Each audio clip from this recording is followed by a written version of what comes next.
India TV YouTube channel को subscribe करें और बेल आइकन दबाएं।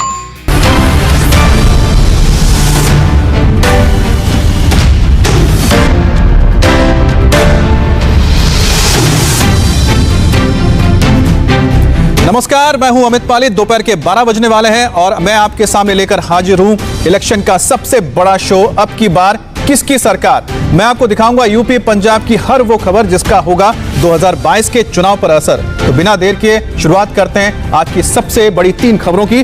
और पहली खबर कौन सी है? पहली बड़ी खबर है प्रधानमंत्री मोदी का वाराणसी का दौरा। जी हां, प्रधानमंत्री मोदी वाराणसी जाने वाले हैं। 22 घंटे से भी कम वक्त बचा हुआ है और इसका असर क्या होगा 2022 के चुनाव पर, इसकी हम पूरी जांच भी करेंगे, पड़ताल भी करेंगे, बताएंगे आपको कि आखिरकार क्यों प्रधानमंत्री मोदी का यह दौरा इतना खास है। क्योंकि 1600 करोड़ के वो प्रोजेक्ट्स का उद्घाटन भी करेंगे और शिलान्यास भी करेंगे। दूसरी बड़ी खबर है 2022 से जुड़ी हुई है, क्योंकि अखिलेश यादव को जो झटका लगा लोकल न्यूज में, उसका क्या असर हो सकता है। और साथ ही साथ एक मंथन होने जा रहा है कि चाहे वो जिला अध्यक्ष के जो चुनाव हुए थे या फिर जो ब्लॉक प्रमुख के चुनाव हुए थे, उसमें हार क्यों मिली, इस पर चर्चा होने जा रही है और अखिलेश यादव इस पर मंथन करेंगे। तीसरी बड़ी खबर पंजाब से है, आखिरकार कब खेल खत्म होगा सिद्धू वर्सेस कैप्टन का। लेकिन हरीश रावत जो पंजाब के प्रभारी है, कांग्रेस के बड़े नेता हैं, वो तो ये कह रहे हैं कि 2 से 4 दिन के अंदर कोई अच्छी खबर आ सकती है। लेकिन सिद्धू का ट्वीट तो आप भूले नहीं होंगे, इस पर भी हम बात करेंगे। लेकिन शुरुआत करेंगे आज की सबसे बड़ी खबर के साथ और वो है प्रधानमंत्री मोदी का वाराणसी दौरा, यानी बनारस का दौरा। 2022 की जंग के लिए उत्तर प्रदेश में सियासी मैदान सज चुका है। और एक बार फिर से आपको बता दें, काशी में प्रधानमंत्री मोदी जब पहुंचेंगे तो वहां पर किस तरह का इंपैक्ट होता है, उसका पूरा इंपैक्ट उत्तर प्रदेश के अलग अलग इलाकों में क्या होता है। क्योंकि 2021 में पहली बार प्रधानमंत्री पहुंच रहे हैं और प्रधानमंत्री मोदी 1600 करोड़ के जो प्रोजेक्ट्स हैं वो बतौर सौगात देने जा रहे हैं उत्तर प्रदेश को, काशी को। जब यूपी में विधानसभा चुनाव 6 से 7 महीने ही दूर है, ऐसे में मोदी का काशी का जो ये दौरा है, जिस वक्त तो इंटरनेशनल कन्वेंशन सेंटर का उद्घाटन करेंगे, गंगा पर क्रूज की शुरुआत करेंगे। ये देखिए, यही वो कन्वेंशन सेंटर है जिसे बनाया गया है जापान की मदद से, रुद्राक्ष कन्वेंशन सेंटर। ये बिल्कुल वर्ल्ड क्लास आधुनिक जो सुविधाएं, उससे आधुनिक सुविधाओं के साथ लैस ये कन्वेंशन सेंटर तैयार हुआ है। और ये ना सिर्फ काशी के लिए बल्कि पूरे उत्तर प्रदेश के लिए एक बहुत ही खास एक वक्त रहेगा जब इसे उद्घाटन किया जाएगा। और साथ ही साथ ये आप देख रहे हैं काशी विश्वनाथ मंदिर, और काशी विश्वनाथ मंदिर के साथ जो आसपास कॉरिडोर तैयार किया जा रहा है उसको लेकर भी हम आपको सारी जानकारी देंगे। देखिए, बहुत तेजी से काम चल रहा है और इस वक्त प्रधानमंत्री मोदी जब पहुंचेंगे, ना सिर्फ कन्वेंशन सेंटर बल्कि और भी बहुत सारी चीजें जो मिलने जा रही है सौगात, वो सिर्फ काशी को नहीं मिलेंगी, इसमें पूरे उत्तर प्रदेश को मिलने जा रही है। 1600 करोड़, देखिए 1600 करोड़ के 284 प्रोजेक्ट होंगे जो प्रधानमंत्री मोदी बतौर गिफ्ट देंगे किसको? उत्तर प्रदेश को। इसके अलावा 744 करोड़ के 78 प्रोजेक्ट्स हैं जिसका उद्घाटन करेंगे प्रधानमंत्री मोदी या फिर हरी झंडी दिखाएंगे। 839, जी हां 839 करोड़ की 206 प्रोजेक्ट भी होंगे जो प्रधानमंत्री मोदी जिनका शिलान्यास भी करेंगे। तो काशी में प्रधानमंत्री मोदी का क्या पूरा प्लान है ये भी आपको समझा देते हैं। देखिए, सबसे पहले क्या होगा, 2021 में पहली बार बनारस में प्रधानमंत्री मोदी पहुंच रहे हैं और इस दौरान वो 1600 करोड़ के 284 प्रोजेक्ट का उद्घाटन करेंगे। इसके साथ ही प्रधानमंत्री मोदी 744 करोड़ की 78 योजनाओं का लोकार्पण करेंगे, यानी कि वो तैयार हो चुके हैं, वो दिया जाएगा। 839 करोड़ की 206 योजनाओं का प्रधानमंत्री मोदी शिलान्यास भी करेंगे और 186 करोड़ के रुद्राक्ष कन्वेंशन सेंटर का उद्घाटन करेंगे जिसे जापान के मदद से तैयार किया गया है। और कन्वेंशन सेंटर के अलावा यूपी को एक साथ 9 मेडिकल कॉलेज मिलेंगे। जी हां, एक नहीं, 2 नहीं, 9 मेडिकल कॉलेज। गाजीपुर, एटा, हरदोई, यहां पर मेडिकल कॉलेज खुल रहे हैं। देवरिया, फतेहपुर, जौनपुर, यहां पर भी मेडिकल कॉलेज खुल रहे हैं। मिर्जापुर, सिद्धार्थनगर, प्रतापगढ़ को भी ये मिलने जा रही है सौगात मेडिकल कॉलेज की। और गंगा में राजघाट से 80 घाट तक क्रूज की भी शुरुआत होगी।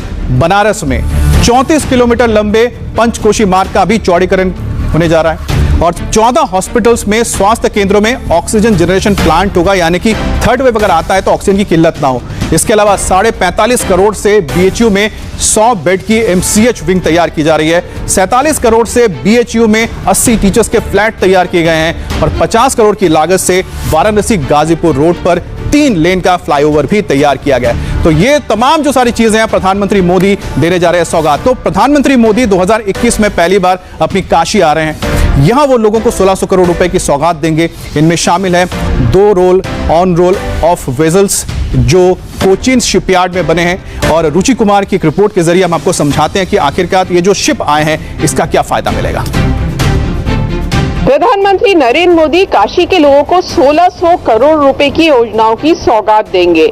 ये 284 योजनाएं होंगी, उसमें से 78 ऐसी योजनाएं हैं जिनका प्रधानमंत्री लोकार्पण करेंगे। तो ये 2 शिप हैं, roll on roll of passenger ship, जिनको काशी की जनता को प्रधानमंत्री मोदी देंगे। ये कोचीन शिपयार्ड में बने हैं। भारत में ऐसे 8 शिप बनाए गए थे और उनमें से 2 यहाँ पे काशी आए हैं।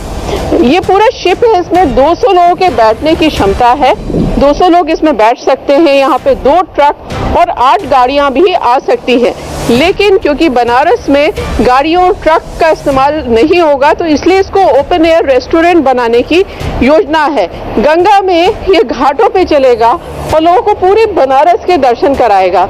इस तरह से यहाँ बैठने का इंतजाम है, बाकी फैसिलिटीज भी इसमें है। ऊपर का भी एक फ्लोर है।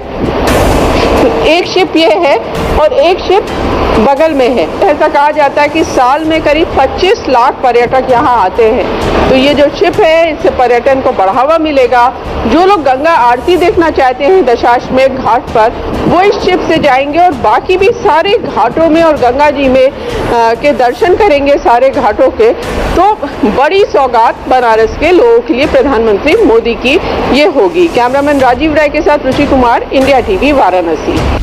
तो ये शानदार शिप्स आपने देख लिए। मतलब कल जब प्रधानमंत्री मोदी काशी पहुंचेंगे तो बनारस का रंग रूप बदलने वाला है। 78 प्रोजेक्ट्स तैयार हो चुके हैं और उनमें से ही एक है काशी विश्वनाथ कॉरिडोर, जिसका करीब 60% काम पूरा हो गया है। काशी का ये काशी विश्वनाथ कॉरिडोर है जो प्रधानमंत्री नरेंद्र मोदी का ड्रीम प्रोजेक्ट है। ये रास्ता गंगा जी से आता है और ललिता घाट से लेकर पीछे जो काशी विश्वनाथ मंदिर है वहां तक एक कॉरिडोर बनाया जा रहा है। करीब 600 करोड़ रुपए इस प्रोजेक्ट की लागत है। ये पूरा कॉरिडोर कितना सुंदर होगा, ये अभी बन रहा है। ये देखिए रेड सैंडस्टोन से बनाया जा रहा है और ये पीछे जो है ये मेन गेट होगा मंदिर में आने का। सामने वहाँ पे गंगा जी बहती हैं और वो ललिता घाट है। वहाँ से पूरा कॉरिडोर होगा और जो श्रद्धालु होंगे वो गंगा जी में डुबकी लगाएंगे और गंगा जी से ही यहाँ पे दर्शन भी कर लेंगे, यहाँ चल कर आएंगे। तो इस तरह से खूबसूरत ये कॉरिडोर बन रहा है। इसमें दूधिया मार्बल भी लगाया जा रहा है। बहुत जोर शोर से काम चल रहा है और उम्मीद है कि ये नवंबर तक पूरा हो जाएगा।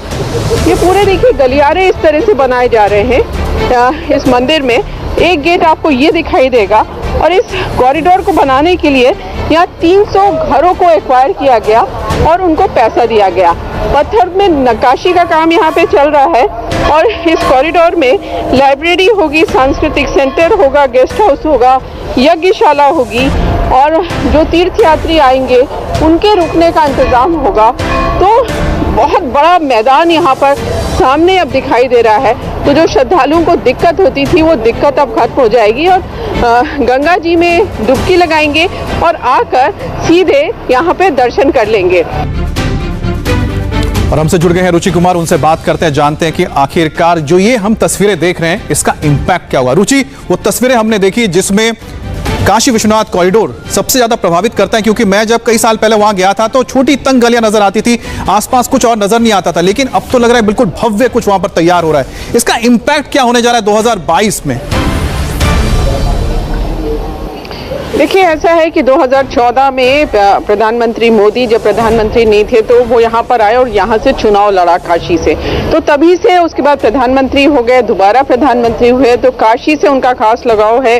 कई तरह की योजनाएं यहाँ पर चल रही हैं जो प्रधानमंत्री मोदी जिसका जैसा आपने बताया कि लोकार्पण और शिलान्यास करने आ रहे हैं। तो काशी में जो उनका काम है वो चुनाव में उसका इतना मतलब होता है, लेकिन यहाँ के लोगों को एक अलग तरह का लगाव है प्रधानमंत्री मोदी से। तो जो काम हो रहा है, जाहिर है कि अगले साल चुनाव है तो उसका असर जनता पे पड़ेगा और सिर्फ यहाँ नहीं आसपास के ज़िलों पे भी पड़ेगा, क्योंकि पूर्वांचल में करीब 100 सीट्स हैं जिस पर इसका असर पड़ने की उम्मीद है। और क्योंकि अब चुनाव आ रहे हैं तो ऐसा कहा जा रहा है कि प्रधानमंत्री मोदी करीब हर महीने एक बार उत्तर प्रदेश ज़रूर आएंगे और अलग अलग इलाकों में उनकी सभाएं होंगी। तो जाहिर है कि बीजेपी का निशाना 2022 का विधानसभा चुनाव है और प्रधानमंत्री मोदी जहां भी जाएंगे, जब चुनाव आता है तो हर जो उम्मीदवार होता है वो चाहता है कि प्रधानमंत्री मोदी उनके यहाँ आए और सभा करें, क्योंकि उनके आने से वोट आते हैं। तो अभी से ये कार्रवाई बीजेपी ने शुरू कर दी है। अमित, जैसा कि रुचि ने बताया कि प्रधानमंत्री मोदी को ना सिर्फ पसंद किया जाता है बल्कि लोगों को उनसे प्यार भी है, और शायद यही वजह है कि प्रधानमंत्री मोदी ने जब चुना एज ए जगह सीट चुनी बनारस की, उसके बाद वहां पर जो बदलाव हो रहा है उसकी तस्वीरें रुचि ने हम तक पहुंचाई है। आप भी इसको देख रहे हैं कि किस तरह से पूरा कायाकल्प हो रहा है, लेकिन इसका इंपैक्ट जो होगा वो 2022 में होगा। लेकिन 2022 में सिर्फ बनारस ही नहीं, आपको बता दें कि एक और जगह जिसका असर होने जा रहा है। चुनाव से पहले प्रधानमंत्री मोदी हो या फिर योगी हो, उनके एजेंडे में डेवलपमेंट सबसे ऊपर तो है ही, लेकिन साथ ही राज्य की 80% जो आबादी है उसको भी क्लियर मैसेज है कि मोदी और योगी दोनों ही हिंदू हृदय सम्राट हैं, और काशी ही नहीं अयोध्या पर भी मोदी और योगी का फोकस है। और इसके साथ ही आपको बता दें कि किस तरह से अयोध्या में मेकओवर किया जा रहा है, और अयोध्या के मेकओवर को प्रधानमंत्री मोदी ने हाल ही में एक बैठक की थी जिसमें विजन डॉक्यूमेंट फाइनल हुआ था, जिसमें भव्य राम मंदिर तैयार किया जा रहा है। जी हां,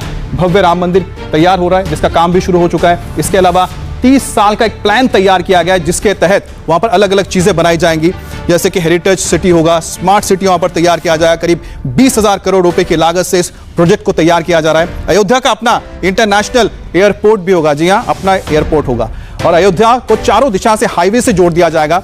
इसके अलावा सूर्यवंशी रामनगरी में सोलर प्लांट तैयार किया जाएगा, ग्रीनफील्ड टाउनशिप होने जा रही है। इसके अलावा इंटरनेशनल म्यूजियम यहां पर तैयार किया जाएगा, जिसमें भगवान राम के बारे में बताया जाएगा। रिवर फ्रंट बनेगा, अयोध्या में सिटी गेट्स तैयार किए जाएंगे, 4 अलग अलग गेट्स होंगे, और साथ ही साथ यहां पर काफी ऐसी चीजें होंगी जिसको शायद पहली बार लोग देखेंगे, और इसे एक वर्ल्ड क्लास एक्सपीरियंस बताया जा रहा है। यानी काशी और अयोध्या के जरिए ना सिर्फ 2022 बल्कि नजर है 2024 पर भी, और उसकी तैयारी शुरू हो चुकी है।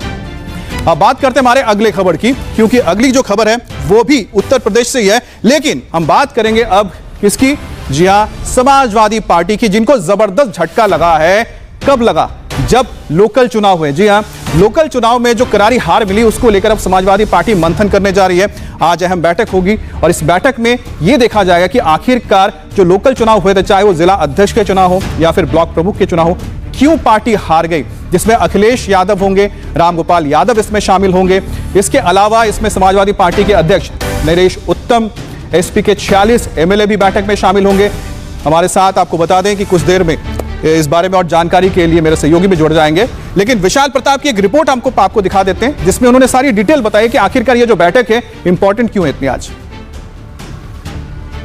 आगामी विधानसभा चुनाव को देखते हुए समाजवादी पार्टी में इस वक्त बेहद महत्वपूर्ण बैठक चल रही है, जिसमें समाजवादी पार्टी के अध्यक्ष अखिलेश यादव समेत रामगोपाल यादव और जितने भी पार्टी के एमएलसी हैं, 46 एमएलसी, वो सभी इस बैठक में शामिल हुए हैं। हम इस समय समाजवादी पार्टी कार्यालय पर मौजूद हैं, और समाजवादी पार्टी कार्यालय पे इस समय सभी एमएलसीज के साथ महत्वपूर्ण बैठक चल रही है। पार्टी के सीनियर लीडर रामगोपाल यादव और समाजवादी पार्टी के सुप्रीमो अखिलेश यादव इस बैठक में शामिल हैं, और इस बैठक का जो मुख्य एजेंडा है वो ये है कि किस तरीके से भारतीय जनता पार्टी को काउंटर करना है, कौन सी नीतियों को समाजवादी पार्टी को जनता के सामने रखना है, पंचायत चुनाव में जो हार मिली है उसकी समीक्षा करना है। साथ ही साथ समाजवादी पार्टी की तरफ से ये कहा गया कि भारतीय जनता पार्टी ने प्रशासन का दुरुपयोग करके, प्रशासनिक मशीनरी का दुरुपयोग करके चुनाव जीता है। इसको लेकर के जो शिकायतें तमाम आई हैं उसको लेकर के भी एमएलसी यहां पहुंचे हुए हैं, और सभी अपनी अपनी रिपोर्ट्स लेके पहुंचे हुए हैं। तो ये कहा जा सकता है कि चुनाव से पहले आज की बैठक बेहद महत्वपूर्ण है, क्योंकि समाजवादी पार्टी अपने सभी एमएलसी के साथ मिलकर के उस रणनीति पर विचार कर रही है जिसके जरिए वो 2022 में भारतीय जनता पार्टी को काउंटर करेगी।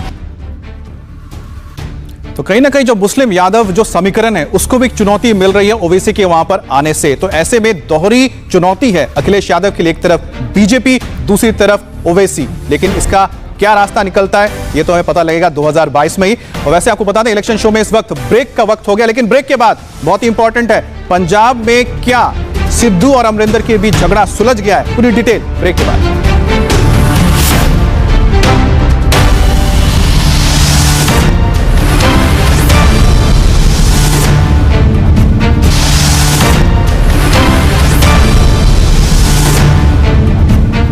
और इस वक्त की बड़ी खबर, प्रधानमंत्री आवास 7 लोक कल्याण मार्ग पर केंद्रीय कैबिनेट की बैठक चल रही है। लगभग 1 साल बाद कैबिनेट की यह बैठक वर्चुअली नहीं बल्कि आमने सामने बैठकर हो रही है। प्रधानमंत्री मोदी इस वक्त तमाम मंत्रियों के साथ चर्चा कर रहे हैं, जहां पर गृह मंत्री अमित शाह, रक्षा मंत्री राजनाथ सिंह भी नजर आ रहे हैं। और आपको तस्वीरें दिखाते हैं। आप एक साल पहले, यानी कि एक साल पहले इस तरह की मीटिंग होती थी, लेकिन अब एक साल बाद कोरोना काल में वर्चुअल मीटिंग होती रही, लेकिन अब एक साल बाद यहां पर आप देख रहे हैं कि फिजिकल मीटिंग में सभी मंत्री मौजूद हैं। प्रधानमंत्री मोदी के साथ रक्षा मंत्री हैं, फाइनेंस मिनिस्टर है ज्योतिरादित्य सिंधिया है, सर्बानंद सोनोवाल जिन्होंने हाल ही में ज्वाइन किया मंत्रिमंडल को, वो भी यहां पर नजर आ रहे हैं। नितिन गडकरी नजर आ रहे हैं, राजनाथ सिंह हैं, अमित शाह है, निर्मला सीतारमण है, तमाम जो कैबिनेट मंत्री है इस वक्त, और सभी लोग मास्क पहने हुए हैं। और आपको बता दें कि इसमें ज्यादातर जो मंत्री हैं उनको वैक्सीनेशन भी हो चुका है, और यही वजह है कि ना सिर्फ उन्होंने मास्क पहन के रखा हुआ है, वैक्सीनेशन हो चुका है, इसलिए ये फिजिकल मीटिंग अब पॉसिबल हो पा रही है, मुमकिन हो पा रही है। लेकिन ये चीज बताती है कि अगर आप प्रोटोकॉल को माने, वैक्सीनेशन ले और मास्क पहने रहें, तो आप भी इसी तरह के किसी भी फिजिकल इवेंट में जा सकते हैं। तो बढ़ते हैं अगली खबर की ओर। 2022 की जंग में अगली खबर है पंजाब से। कांग्रेस के पंजाब प्रभारी हरीश रावत ने दावा किया कि 3 से 4 दिन के अंदर पंजाब से बड़ी खबर आ सकती है, अच्छी खबर आ सकती है, क्योंकि लगातार सिद्धू और कैप्टन के बीच जो चल रहा है आमने सामने की लड़ाई, उस पर कुछ अच्छी खबर आ सकती है। उस बीच सिद्धू ने जिस तरह से आम आदमी पार्टी की तारीफ की, उसके बाद अटकलें भी लगाई जा रही। क्या सिद्धू कांग्रेस छोड़ के, झटका देके कांग्रेस को आम आदमी पार्टी में शामिल हो जाएंगे? लेकिन हरीश रावत ने कहा है कि झगड़ा सुलझा लिया गया है। एक बात कह सकता हूं कि अगले 3-4 दिन में पंजाब के विषय में आप खुशखबरी सुनेंगे। हम आपके एजेंडा से पंजाब को बाहर निकाल देंगे। राहुल जी एक नेशनल लीडर हैं, उनसे लोग कई तरीके के लोग मिलते हैं और अपनी बात करते हैं, वो भी कई अलग अलग लोगों से भी इनपुट लेते होंगे। उसका मतलब ये नहीं है कि प्रशांत किशोर यहाँ आए तो वो पंजाब के विषय में नेगोशिएट करने के लिए आए या पंजाब के विषय में बात करने के लिए आए। पंजाब के विषय में जो भी बात करेगा लीडरशिप से, वो एक हरीश रावत नाम का व्यक्ति करेगा, जिस समय as long as I am general secretary. और अभी रुकेंगे एक ब्रेक के लिए, और ब्रेक के बाद देखिए दिल्ली में अचानक दिन में क्यों रात हो गई।